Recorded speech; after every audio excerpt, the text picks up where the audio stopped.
Coffee এসে গেছে। Thank you. জানি না কেমন হয়েছে। বেদাত, দেমির কি আজকাল কোনো সমস্যা আছে? আপনার কেন মনে হলো ও সমস্যায় আছে? কারণ ওকে খুব কনফিউজড মনে হচ্ছে। কাজ নিয়ে সমস্যা হচ্ছে কিনা তাই ভাবছি। ও এখানে অভ্যস্ত না, সেজন্য হতে পারে। অনেকদিন বিদেশে ছিল, জানেন তো। জানি। আমার কাছে লুকোনোর দরকার নেই। দেমির আমাকে সবকিছু বলে। ওর পরিবারের ব্যাপারে, ওর মার ওকে ছোটবেলায় ছেড়ে যাওয়ার বিষয়টা, ওর বাবার প্রতি ওর রাগ। হয়তো এই শহর ওকে ছোটবেলার কথা মনে করিয়ে দেয়। কি বলছেন? দেমির আপনাকে এসব কথা বলেছে? দেমির ভুল করেও কাউকে এসব কথা বলে না। অন্য কাউকে না বললেও আমাকে বলেছে।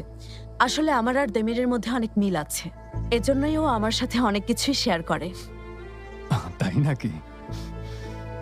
মন খারাপ করছেন কেন? এখনো আপনিই ওর বেস্ট ফ্রেন্ড। আরে না, মন খারাপ করছি না, তবে খুব অবাক হয়েছে। দেমির কি সত্যিই খুব আপসেট মনে হচ্ছে? ওর কিছুদিন বাড়ি থেকে দূরে থাকা উচিত। এটা ওর ভালোর জন্যই। শুধু এই শহরই না, যেটা ওকে অতীতকে মনে করিয়ে দেয়। আর তাছাড়াও ওর উপর এখন অনেক চাপ যাচ্ছে। ওর এখন সত্যি একটু দূরে থাকা উচিত। ওর বাড়ি থেকে, কাজ থেকে, মানুষজনের থেকে। হ্যাঁ, ঠিকই বলেছেন। কিন্তু দেমির আসলে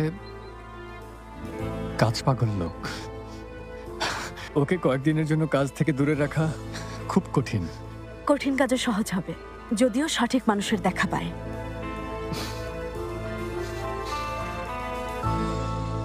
কি অবস্থা সবার? কাজ কত দূর এগিয়েছে সে ব্যাপারে আলোচনা করব। মিস সেলিন, প্লিজ আপনি শুরু করুন। বুড়াক আর আমি ড্রয়িং শেষ করেছি। বোরা ইন্টেরিয়র মডেলিং এর কাজ করছে, প্রায় শেষ।